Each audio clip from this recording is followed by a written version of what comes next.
عن النبأ العظيم الذي هم فيه مختلفون كلا سيعلمون ثم كلا سيعلمون ألم نجعل الأرض مهادا والجبال أوتادا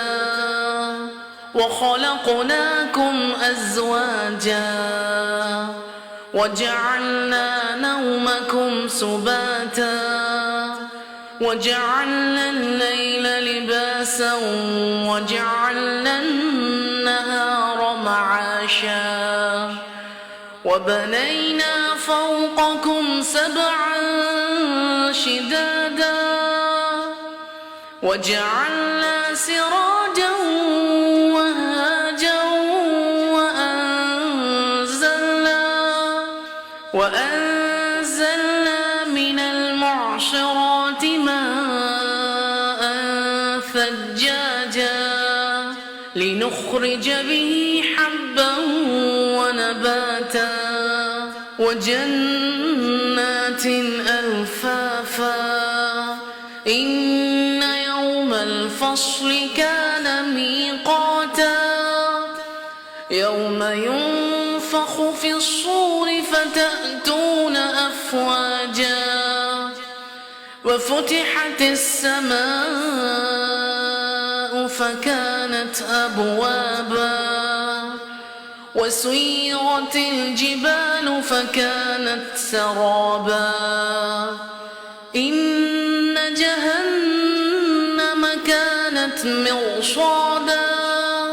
للطاغين مآبا لابثين فيها أحقابا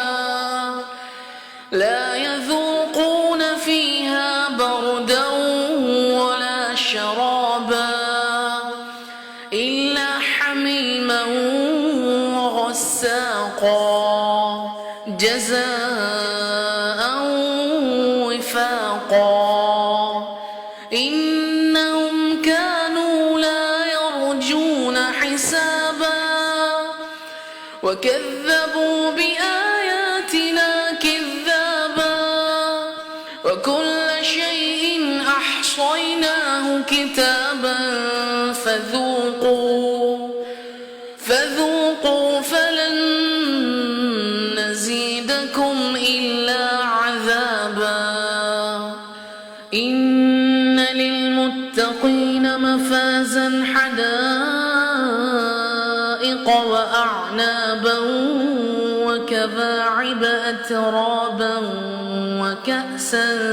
دهاقا لا يسمعون فيها لغوا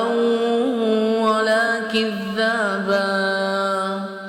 جزاء من ربك عطاء حسابا رب السماوات والأرض وما بينهما الرحمن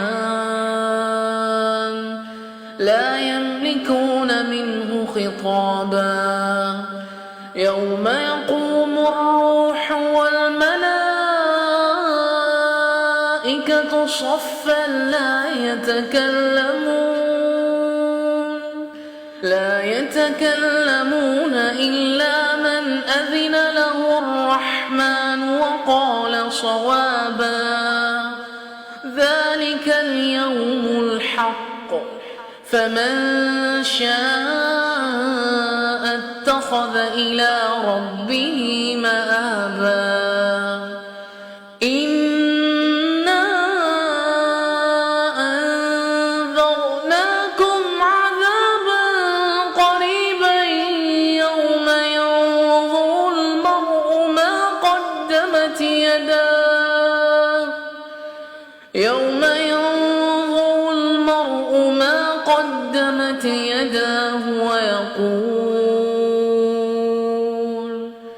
ويقول الكافر يا ليتني كنت ترابا.